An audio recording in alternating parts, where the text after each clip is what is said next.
안녕하십니까. 성경을 읽다 보면 하나님의 명령으로 잔인한 폭력을 행하는 이스라엘을 곳곳에서 볼 수 있습니다. 상당히 마음이 불편하지요. 그래서 오늘은 이 점을 한번 알아보겠습니다. 제가 그 중에서 중요한 몇 구절만 추려서 읽겠습니다. 네 하나님 여호와께서 그들을 네게 넘겨 네게 치게 하시니니 그때에 너는 그들을 진멸할 것이라.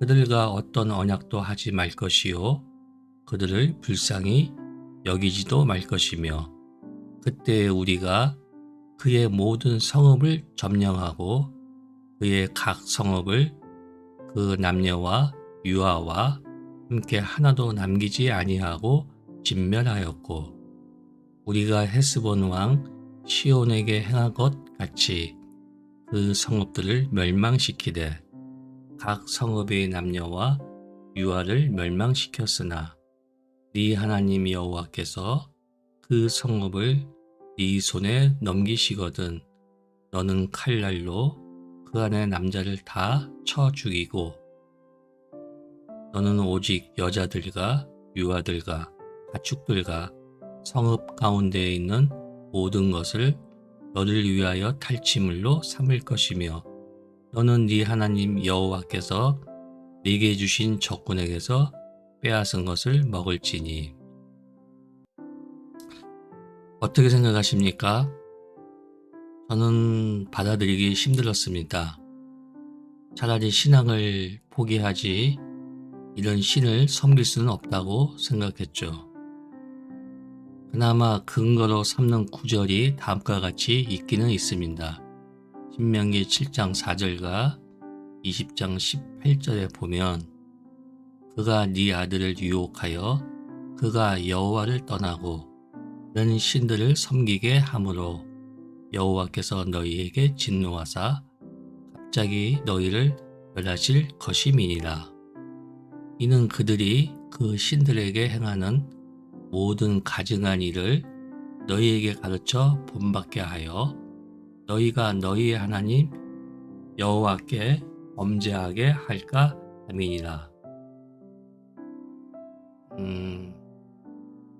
하지만 이 구절이 모든 의구심을 해결하지는 못합니다. 해답은 신명기라는 책의 특성 때문입니다. 신명기는 비문서라 하는데 최종 편집이 포로기 때 완성되었고 때문에 과거에 대한 성찰과 반성이 담겨 있습니다.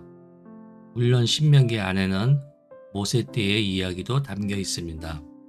최종 편집 전에 요시야 왕 때 율법책 발견이라는 사건으로 인해 요시야는 정치적인 종교 개혁에 의한 그들의 정치적인 이유가 종교로 들어간 것입니다. 왜냐하면 이미 신명기 안에 미래의 역사 흔적이 있기 때문입니다. 볼까요?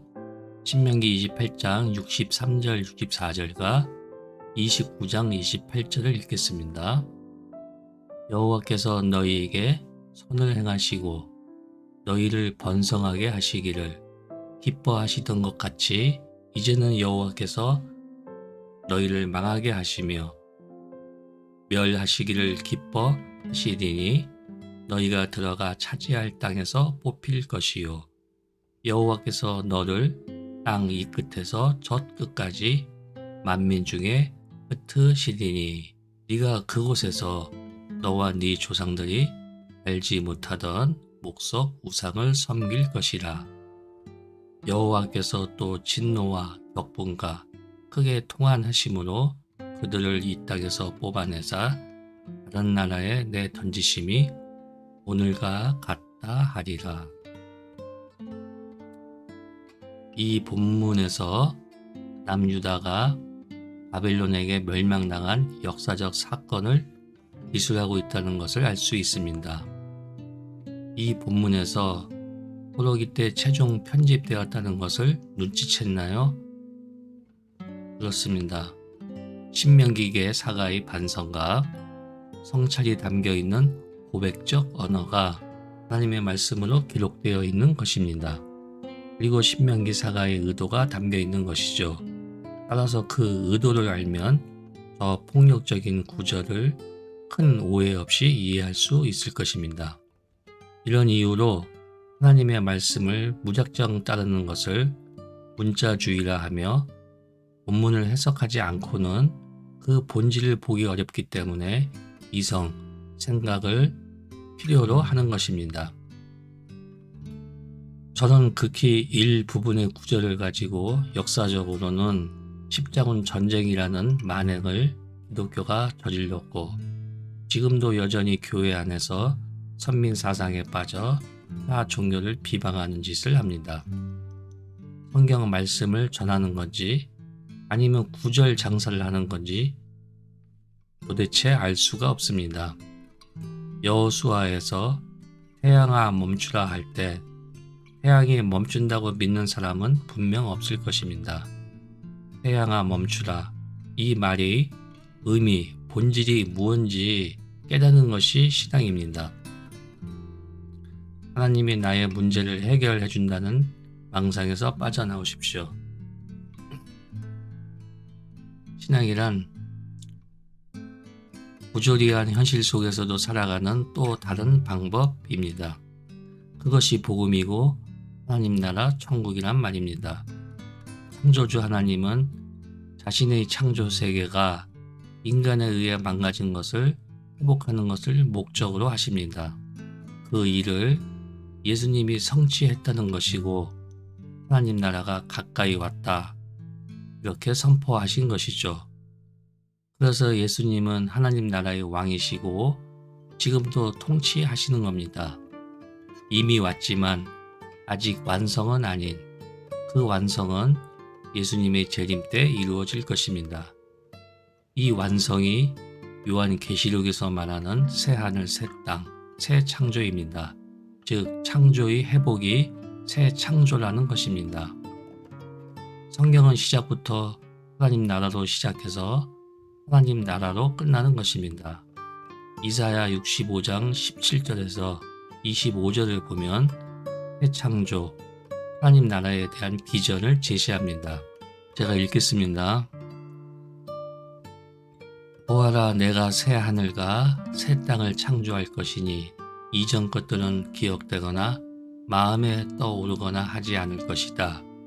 그러니 너희는 내가 창조하는 것을 길이길이 기뻐하고 즐거워하여라. 보아라, 내가 예루살렘을 기쁨이 가득 찬 도성으로 창조하고 그 주민을 행복을 누리는 백성으로 창조하겠다. 예루살렘은 나의 기쁨이 되고 거기에 사는 백성은 나의 즐거움이 될 것이니 그 안에서 다시는 울음소리와 울부짖는 소리가 들리지 않을 것이다. 거기에는 몇 날 살지 못하고 죽는 아이가 없을 것이며 수명을 다 채우지 못하는 노인도 없을 것이다. 100살에 죽는 사람을 젊은이라고 할 것이며 100살을 채우지 못하는 사람을 저주받은 자로 여길 것이다. 집을 지은 사람들이 자기가 지은 집에 들어가 살 것이며 포도나무를 심은 사람들이 자기가 기른 나무의 열매를 먹을 것이다. 자기가 지은 집에 다른 사람이 들어가 살지 않을 것이며 자기가 심은 것을 다른 사람이 먹지 않을 것이다. 나의 백성은 나무처럼 오래 살겠고 그들이 수고하여 번 것을 오래오래 누릴 것이다. 그들은 헛되이 수고하지 않으며 그들이 낳은 자식은 재난을 당하지 않을 것이다. 그들은 주님께 복받은 자손이며 그들의 자손도 그들과 같이 복을 받을 것이다. 그들이 부르기 전에 내가 응답하며 그들이 말을 마치기 전에 내가 들어주겠다. 이리와 어린 양이 함께 풀을 먹으며 사자가 소처럼 여문을 먹으며 뱀이 흙을 먹이로 삼을 것이다. 나의 거룩한 산에서는 서로 해치거나 상하게 하는 일이 전혀 없을 것이다. 주님의 말씀이시다. 그렇지요. 바로 여기가 하나님 나라 천국인 것입니다. 죽어서 가는 저 하늘이 아니라 이 땅입니다. 창조주 하나님이 만든 이 세상을 하나님이 다 파괴하고 멸망시키고 죽은 자의 영혼을 저 우주 어딘가 천국으로 데리고 간다. 여러분, 이게 말이 됩니까? 좀 우습지 않나요? 그럼 왜 창조했습니까? 멸망시킬 이 세상을 창조할 필요가 없지 않습니까? 정말이지 소설 같은 이야기죠. 우리는 지금까지 소설을 들은 것입니다. 성서는 나를 돌아보게 만들고 나를 변화시켜 창조해 나가는 일인 것입니다.